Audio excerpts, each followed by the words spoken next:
Agora, deixa eu perguntar um pouco sobre o livro de Mórmon na sua conversão e na sua vida. Qual o papel do livro de Mórmon? Olha, o livro do Mormon é meu companheiro. Eu não digo nem de cabeceira mais, porque eu já não leio mais na cama, né? Eu sempre leio as escrituras sentado na minha escrivaninha, eu me sinto mais confortável dessa maneira. Mas o livro de Mormon hoje também é o meu companheiro de chuveiro, porque eu faço uma coisa paralela. Eu escuto as escrituras quando estou tomando banho, então eu levo o celular lá tal, e pra você ter uma ideia, este ano eu ouvi 3 vezes o livro de Mormon. Ouvi, né? E li ele, né? Li ele uma vez, ouvi 3 vezes, também ouvi já outros livros. Estou terminando agora o Velho Testamento de escutar também. Mas o livro de Mormon tem sido meu companheiro. Quando eu entrei na igreja, confesso, aos 10 anos, eu entrei porque senti um espírito bom. Eu gostava da igreja, mas não entendia porque eu gostava. Não entendia. A primeira vez que eu ganhei um testemunho do livro de Mormon, lembro como fosse hoje. Eu devia ter meus 13, 14 anos, não, um pouco mais, talvez 15 anos. Eu estava, num sábado, vindo para a igreja. Eu tinha ido de manhã para a casa de uns amigos e estava retornando para a igreja. E eu tinha naquela costume de ler no ônibus. Eu estava lendo o livro de Mormon dentro do ônibus, quando recebi um testemunho da veracidade do livro. Eu dei sinal para o ônibus parar, desci, né, com a empolgação da alegria e saí correndo para a igreja. Mas eu estava 10 da igreja ainda. Mas o sentimento foi tão grande que eu desci e vibrando de alegria, correndo, correndo, quando eu me cansei, eu falei, por que eu desci tão antes? Né? Foi a primeira assim, experiência que eu tive com o livro de Mormon. Né? E depois, várias outras experiências que aconteceram ao longo da minha vida, na missão, como missionário. Eu quase não fiz uma missão, apesar de que eu ter sido retornado aos 18 anos. Tal. Quando eu fiz 19 anos, eu preenchi os meus papéis. Né? Eu tinha um missionário extraordinário aqui em Fortaleza, James Norman, que estava servindo aqui, um americano, que para mim foi um missionário, foi muito diferente da minha vida. Eu preenchi os papéis e entreguei para o meu presidente de ramo. Eu não vou falar o nome dele agora, aqui. Mas entreguei para o meu presidente de ramo. E aí meu presidente pegou os papéis, olhou para mim e disse, missão é para americano. Nunca tinha saído um jovem para missão do Nordeste. Né? Aqui em Fortaleza tinha servido um missionário brasileiro só, tudo era americano. E ele falou, missão é para americano. E pegou meu papel e botou numa gaveta. E assim ficou. Eu tinha 21 anos. Era o mês de junho. Eu já tinha 21 anos. E Helder Faust, que servia como administrativo, né, 70 administrativo no Brasil, né, não era presidente de área naquela época, ele veio a Fortaleza. E ele estava aqui, veio com o presidente da missão, que era o presidente, na época, Camargo, e veio aqui a Fortaleza. E ele, depois da sacramental à noite, ele juntou todos os rapazes assim e passou aquele filme para nós, do presidente Kimbuíde por todo mundo. E ele saiu perguntando a cada jovem, assim, no grupo, você fez missão? Ninguém tinha feito. E cada um foi dizendo que não tinha feito, a idade e tal. E ele virou para mim e disse, e você, qual a sua idade? Eu falei, 21 anos. Ele falou, acabou de voltar da missão? Eu falei, não, eu não fui para a missão. Ele falou, por que não? Eu falei, porque meu presidente disse que missão é para americano. Aí o Adefausto, com toda a sabedoria dele, disse, falaremos disso depois da reunião. E continuou falando com os jovens. Terminou a reunião, ele me chamou o presidente Camargo, na época, e o presidente do ramo, e fomos para a sala do presidente de ramo. Ele chegou e disse assim, deixe-me entender melhor essa história. E aí eu disse que preparei os papéis quando eu tinha 19 anos, que entreguei ao presidente, mas ele disse que missão para a americana. Aí ele olhou para o presidente ficou sem jeito, né? Disse, não, mas é mesmo, só tem americano na missão.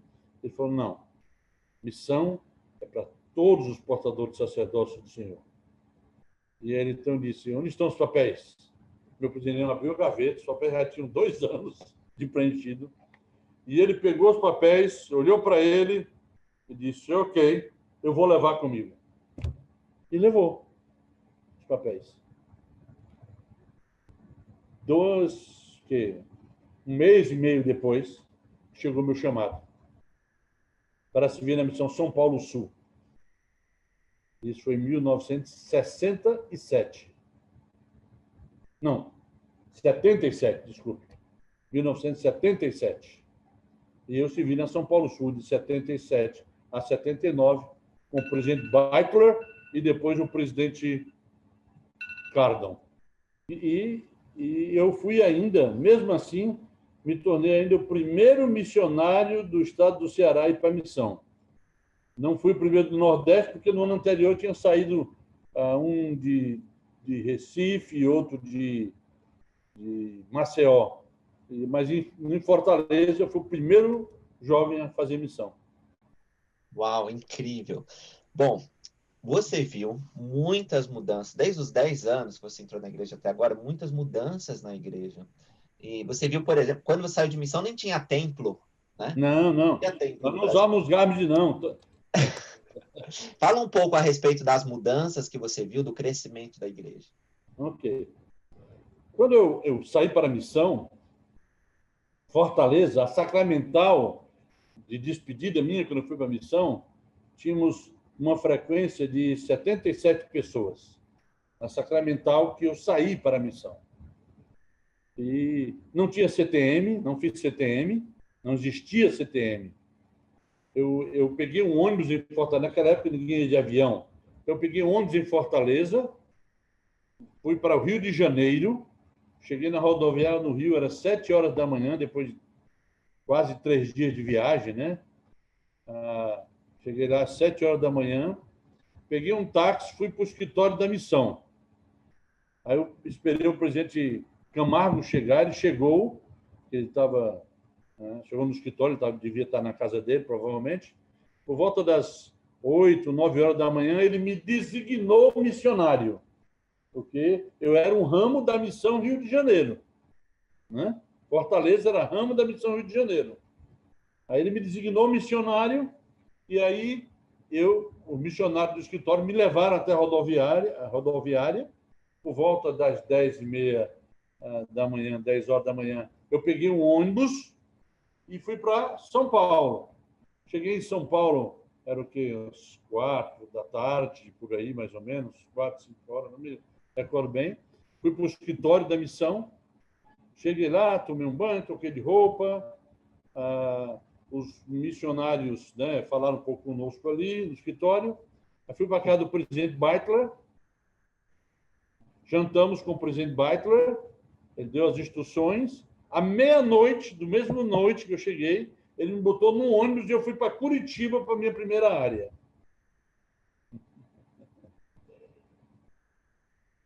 Você atravessou o Brasil, hein? Fortaleza, Rio, São Paulo, Curitiba. Nossa. E fui descansar em Curitiba, só quando cheguei lá. Porque não tinha CTM, não usávamos garbos. Não tinha sem treinamento missionário, não tinha templo, nada. Tinha um estaca em Curitiba, eu estava lá quando se criou a segunda estaca, como missionário. Aí se vi em Curitiba, se vi em São Paulo. A primeira aula foi Curitiba, né? Vamos pegar Curitiba. E você estava na ocasião da dedicação. Você foi um dos que supervisionou a construção do Templo de Curitiba e viu a dedicação. Qual foi o seu sentimento de ver aquele crescimento? 11, 12 estacas, não sei, que tinha na época em Curitiba, quando o templo foi erguido. Porque esse é um paralelo. A igreja sai do zero. E agora também, né? Fortaleza tem um templo. Conta para nós. Que você tem uma visão que os outros membros que entram hoje não têm. Hoje o membro vai na igreja, né? Tá lotada, tem estacas organizadas. Naquela época não tinha. Então, fala para nós sobre. Ok. Bom, quando eu cheguei em Curitiba, era uma estaca, como eu falei. Tive o privilégio de tirar minha bênção patriarcal como missionário em Curitiba, né? Foi muito bom para mim. servi lá no ramo da Luz. Nossa Senhora da Luz dos Pinhais, que depois tornou a Estaca da Luz, né? Mas era um ramo. Fomos abrir o ramo, eu e meu companheiro fomos abrir o ramo. Fomos o primeiro missionário lá. Ele funcionava numa escola, o ramo, né?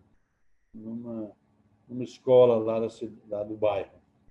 E aí Curitiba foi brilhando, né? Foi assim, despontando. O Senhor botou a mão sobre aquela cidade. E quis Deus que eu pudesse estar de volta. Eu estava morando em Curitiba quando o tempo foi ser dedicado, e o Senhor me chamou na ocasião para ser 70 diário, e foi me dada a designação de cuidar da dedicação do templo. Aquilo foi assim, jubiloso mesmo, porque foi muito interessante que quando a abertura de terra foi feita do templo de Curitiba, eu não participei. Eu não era 70 ainda, mas no dia da abertura de terra do templo, eu estava internado. Eu tinha tido um problema de uma pancreatite, eu estava internado lá no hospital, muito doente, foi muito desafiador para mim. E eu, no dia que foi a abertura de terra e tal, eu lembro que eu chorei muito, porque meu sonho era participar da dedicação, da abertura de terra, de tudo e tal. E o Senhor me confortou naquele dia e disse assim, mas você vai estar na dedicação, né? Eu tive essa revelação pessoal.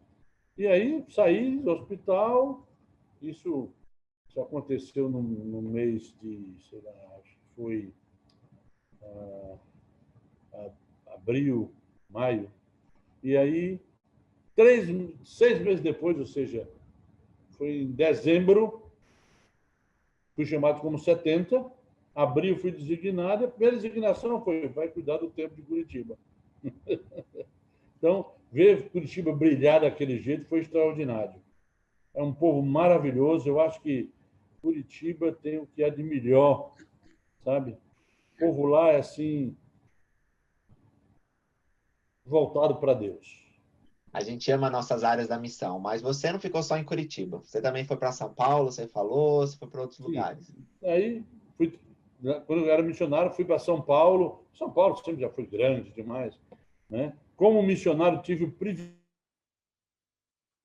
em São Paulo de servir, ajudar na construção do templo, que foi muito bom. Missionários iam lá nos pires para cortar pedra, cortar não sei o quê, eu tive esse privilégio.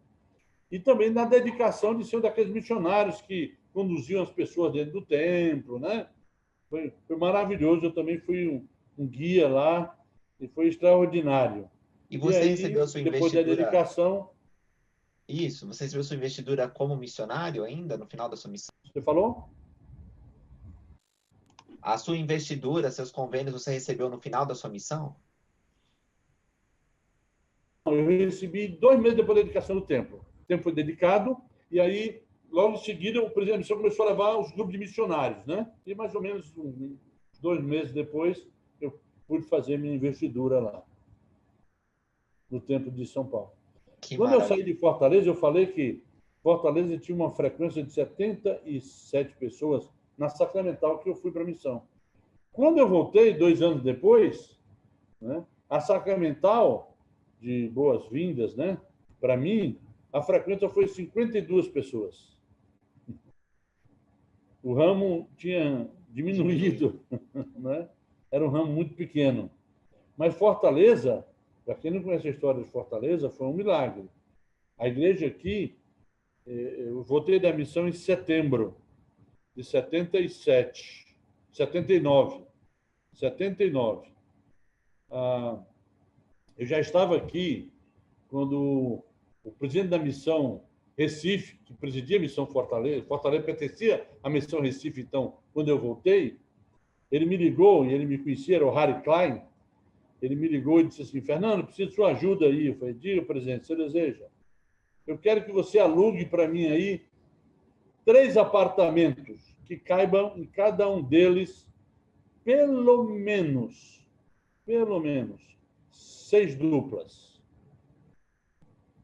6 duplas de missionários.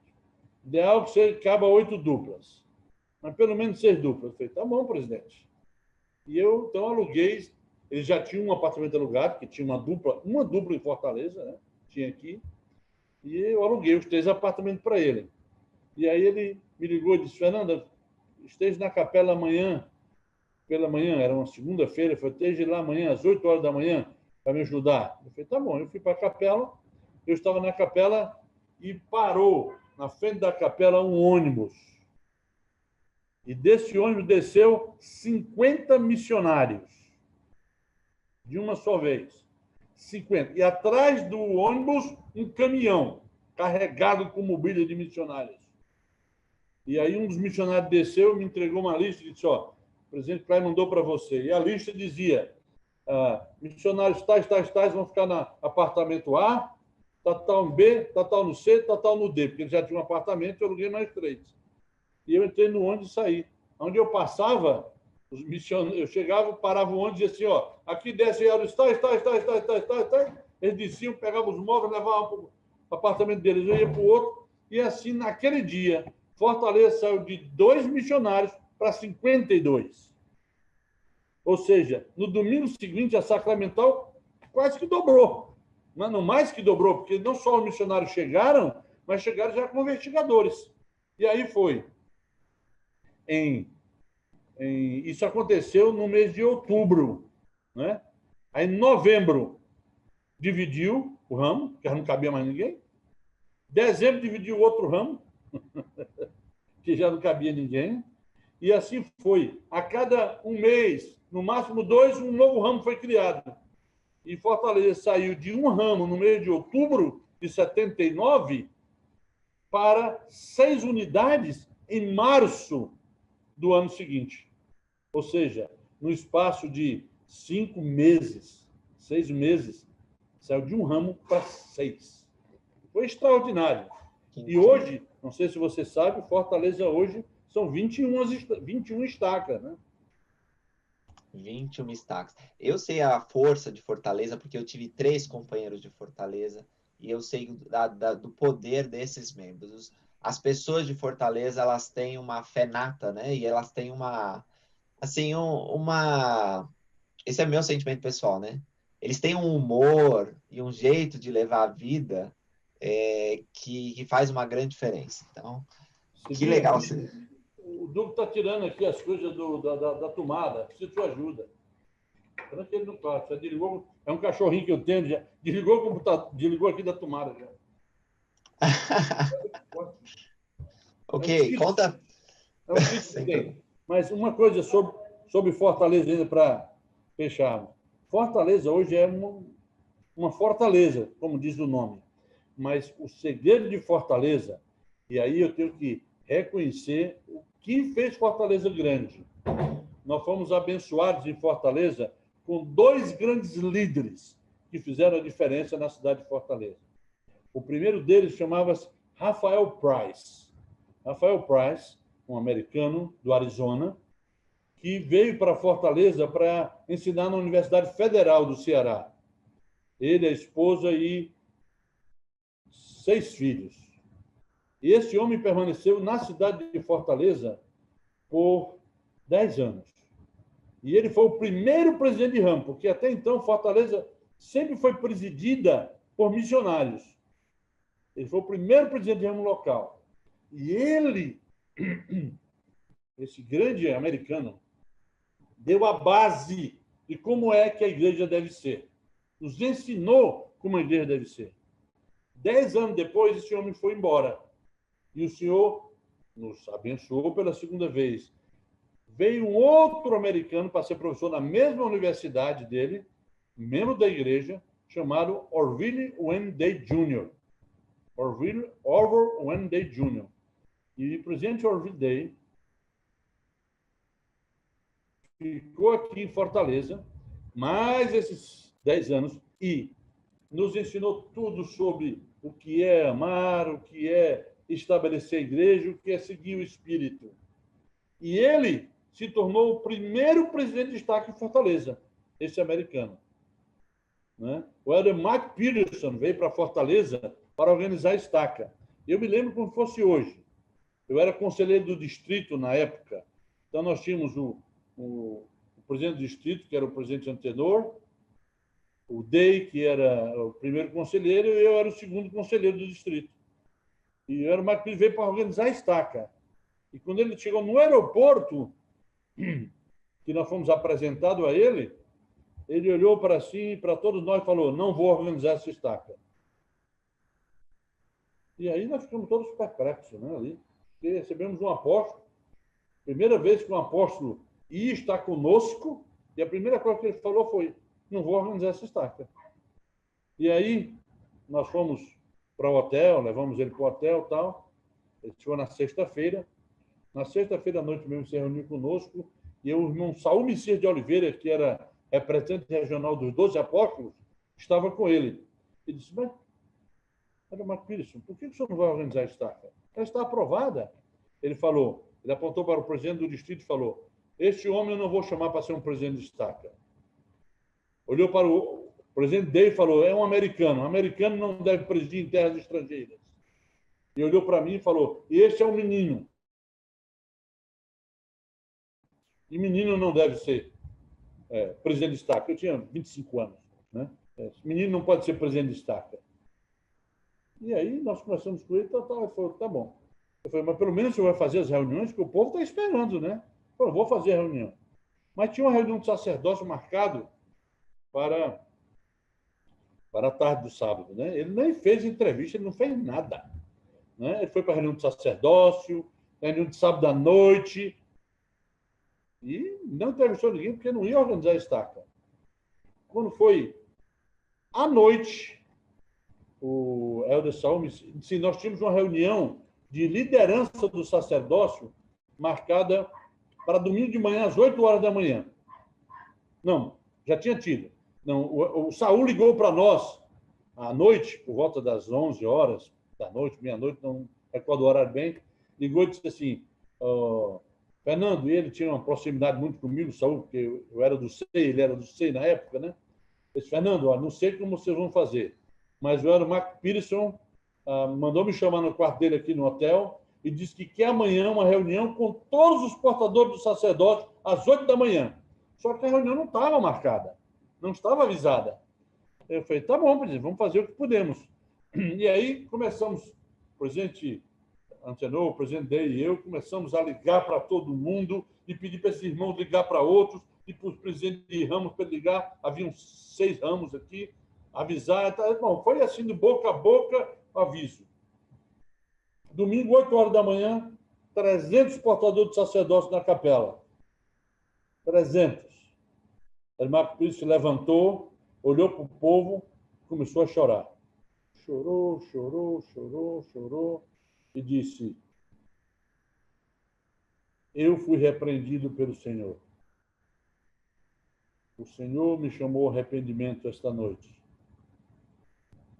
Nós vamos organizar a estaca Fortaleza. Aí foi para a sala, chamou o presidente Day para ser o presidente da estaca. O presidente Day me chamou para ser conselheiro dele, e o Montenor também. E a estaca foi organizada naquela manhã de domingo como um milagre. Como um milagre. E isso se deu no mês de março. No mês de março. E quero que vocês entendam que 1 ano e meio depois, a estaca dividiu. 1 ano e meio depois, foi criada a estaca Montese. E aí eu tive o privilégio de ser o presidente da estaca. Mas foi um ensinamento do Marco Pires extraordinário para todos nós. Todos nós.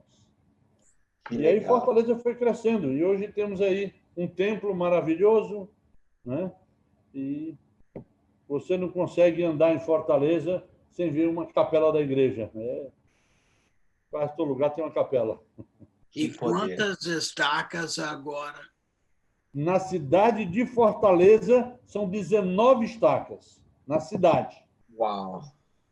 Mas na grande Fortaleza, são 21. Gostaria de saber alguns conselhos que você teria para os membros novos, porque, principalmente nessa época, né, de pandemia, onde as pessoas talvez não tenham oportunidade de se reunir, ter aquele convívio, que conselhos você dá para as pessoas que estão conhecendo a igreja, entrando para a igreja nesse momento? Bom, eu diria, eu cresci na igreja, criei meus filhos dentro da igreja. Eu diria que se você quer permanecer firme nesse evangelho, você tem que estar circundado pelo evangelho. O Senhor tem dito que nós estamos no mundo, mas não somos do mundo. E a única maneira de nos protegermos é estarmos circundados pelo evangelho, com amigos da igreja, com ambientes da igreja. Antes da pandemia, eu era um fervoroso funcionamento da igreja 6 dias por semana. Capelas abertas, os jovens lá, os membros lá, eu sempre fui a favor disso, né? De fazer da igreja um local constante, de refúgio constante. Porque não só o nosso lar mas a igreja, porque nosso lar você está em família. Na igreja, você está com o exército ao seu lado, que vai lhe proteger e lhe ajudar. E, na pandemia, eu tenho sempre dito, liguem uns para os outros, conversem uns com os outros, falem o mais possível do evangelho, se envolvam. Muita gente falou, vamos para a genealogia, né? Mas a gente ficou abusado de tanta genealogia, né? Eu digo, faça de tudo, rapaz. Faça reunião familiar online, faça jogos online, faça tudo o que puder. Porque quanto mais você falar do evangelho, mais ele preguiça em você. Ele entra dentro da sua alma. Então, o meu conselho é isso. Não se distancie dos ambientes espirituais, porque esses ambientes te protegem. Excelente. Me diz como você enxerga o futuro da igreja no Brasil. Olha, a pandemia mudou muitos aspectos de nossas vidas, né? Mas eu acredito de que nós estamos passando por uma maturidade agora na igreja, com a política, com todas essas dificuldades aí, o pessoal misturando tudo, né? Nós estamos chegando numa época que eu sempre dizia que os mesmos falavam, porque guerra nos Estados Unidos. Eu falei, pessoal, nós estamos ainda, né, atravessando as planícies. O americano já atravessou a planície, ele já chegou ao altar. Nós estamos atravessando a planície. Eu acho que agora, no Brasil, nós já atravessamos a planície, sabe?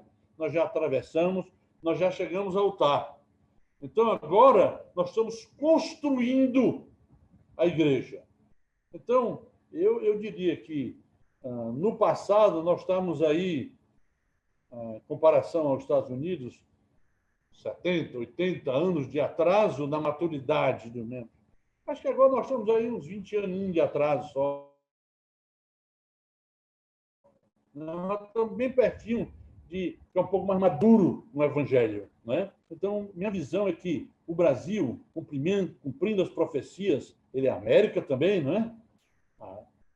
Aqui o deserto floresce como uma rosa. Então, o nosso país está florescendo. E eu só tenho olhos maravilhosos para isso. Mesmo que que o mundo piore, Cristo chegue amanhã, que coisa extraordinária, né? A chegada dele. Eu só vejo coisas boas acontecendo na nossa frente. Muito bom, perfeito. Irmão Araújo, estamos chegando no fim da nossa entrevista. Foi excelente a nossa conversa. Tem alguma coisa que você gostaria de acrescentar? Alguma coisa que você queira falar para terminar a nossa conversa? Aí pode prestar seu testemunho também. Okay. Muito obrigado. Eu quero voltar atrás e falar uma coisa sobre a vida do Aromac Pires, quando ele organizou a estaca aqui. Uma experiência, a primeira experiência assim, extraordinária que eu tive com ele. Ele, ao final da conferência, que foi organizada naquele domingo, no final da conferência, fomos todos para a casa do Presidente Day, né? E aqui mostra a simplicidade do Presidente Day também. A esposa do Presidente Day tinha viajado, estava nos Estados Unidos, tinha ido lá porque uma A mãe dela estava muito enferma para morrer. E ela foi lá visitar a mãe quando a estaca foi organizada. E nós saímos da capela naquele domingo, depois das designações, fomos para a casa do presidente Day para almoçar com ele. E sentamos à mesa, todo mundo para comer. E o irmão Bradford deve entender isso melhor do que nós, que é um americano, né? Nós nos sentamos à mesa e o Day era o cara mais assim desligado do mundo. Um homem extraordinário no espírito, visionário, mas simples e sem... Não tem igual. Sentamos na mesa e ele falou para as filhas dele, traga um almoço. E as filhas trouxeram, botaram em cima da mesa assim, um cesto de pães carioquinha, né? Grande. Vários tomates cortados, né? Um pouquinho de cebola, azeite, vinagre e água. Isso foi o almoço que ele deu a um apóstolo do Senhor Jesus Cristo. Todo mundo pegou o pão, abriu, botou tomate, botou cebola, botou alface, jogou um salzinho tímido, bleco. E eu ficava olhando, Day, tu é doido, Day, tu é... Poxa, que tu vai dar isso aqui? A mulher está viajando, é isso que ele vai comer mesmo, não tem outra coisa, não. Homem simples demais. Terminou esse banquete farto, o Elder McPherson fez uma coisa que mudou minha vida. Ele disse para o presidente de saúde, temos um mapa da cidade de Fortaleza? E o presidente de saúde disse, sim, temos. Aí ele foi e colocou o mapa em cima da mesa. Colocou aquele mapa em cima da mesa. E aí disse, presidente Day, onde você mora? E o presidente Day disse, aqui. Mostrou o local. Aí ele virou para mim e disse, irmão Fernando, onde você mora? Eu disse, aqui. Eu morava aqui umas 3 quadras do presidente Day, né? Moro aqui. Aí ele olhou o mapa, olhou. Lá no outro lado da cidade, botou o dedo. Mude-se para aqui. E é um bairrozinho meio... Não é um bairro bom, não, sabe? É um lugarzinho meio estranho. O outro lado da cidade e tal. Ele disse, mude para cá. E eu olhei e perguntei, por que, presidente Elder? Ele falou, porque Deus mandou. Pronto, só isso. E foi embora. E aí ele foi embora e eu fiquei ali, o Dave falando, vai mudar, Fernando? Estou procurando. Mas sabe procurar sem querer encontrar?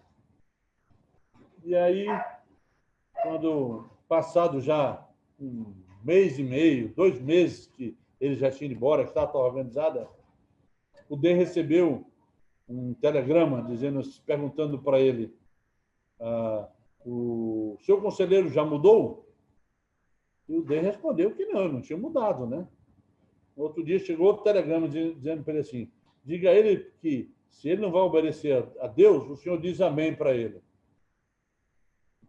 Isso era uma quinta-feira, quando o Dave me mostrou o telegrama. No sábado eu me mudei. Achei uma casa, fui para o outro lado e me mudei. E aí eu entendi depois, né, passado mais 1 ano, eu fui chamado para ser o presidente da estaca. Aí eu entendi o que é que ele queria, né? Ele estava vendo uma coisa que eu não via. Uau. Né? E aí eu fui chamado presidente da estaca lá com 26 anos de idade. Quem que te chamou? Foi o Elder Joseph B. Wortland. Uau! Legal. Muito então, bom. Isso foi... Daí minha vida começou a mudar. Eu saí de um lado da cidade, onde eu vivi minha vida todinha, para o outro lado da cidade. E aí foi dividido, e Fortaleza foi dividida ao meio, ficando um estaca de um lado, um estaca de outro. E hoje são 19 estacas nessa cidade. Uau, fantástico. Então, gostaria de dizer para vocês que eu sou grato por ser membro da Igreja de Jesus Cristo. Eu não sei onde eu estaria, o que eu faria se eu não tivesse o Evangelho em minha vida. A igreja não só foi o meu lar, a igreja foi minha barra de ferro. Eu sei que Cristo vive, eu sei que essa é a sua igreja. Eu sei que ela é dirigida por homens inspirados por Deus. Cada um deles. Poderia ficar aqui com vocês contando experiência extraordinária que tive com vários apóstolos, várias autoridades, inclusive com o presidente Nelson, quando eu era bispo em Curitiba, que tive a oportunidade de estar com ele. Mas eu sei que essa é a Igreja de Cristo. E que quando a igreja fracassa, quando os ramos fracassam, as alas, quando as coisas não acontecem, é porque nós não colocamos a vontade do Senhor. Porque quando estamos dispostos a fazer o que Ele manda, é impossível fracassar. É impossível. Porque Ele disse, eu, Senhor, estou obrigado quando fazeres o que eu digo. E eu acredito demais nessa escritura, como em Alma 29:4. Não deveria perturbar com meus desejos os firmes decretos de um Deus justo, pois sei que Ele concede aos homens segundo os seus desejos. E os desejos nossos são atendidos quando nós fazemos a vontade de Deus. Sempre, ao fazer a vontade de Deus, tudo o que desejamos na vida, é como diz o mandamento do dízimo, é janela aberta e só bênção descendo. Excelente, que excelente entrevista. Para mim, para todos aqueles que estão assistindo também. Pessoal, deixa seu comentário aí, que a gente vai mostrar esse vídeo depois para o irmão Araújo, sobre algo da entrevista que você tenha gostado, compartilha com seus amigos e não esquece de ver outros vídeos que nós temos também no canal. Muito obrigado, irmão Araújo, por você ter compartilhado seu testemunho e essas experiências. Esperamos encontrar você numa próxima oportunidade, talvez para contar mais aí dessas experiências que não deu tempo de você falar. E é isso aí. Então, obrigado e até a próxima.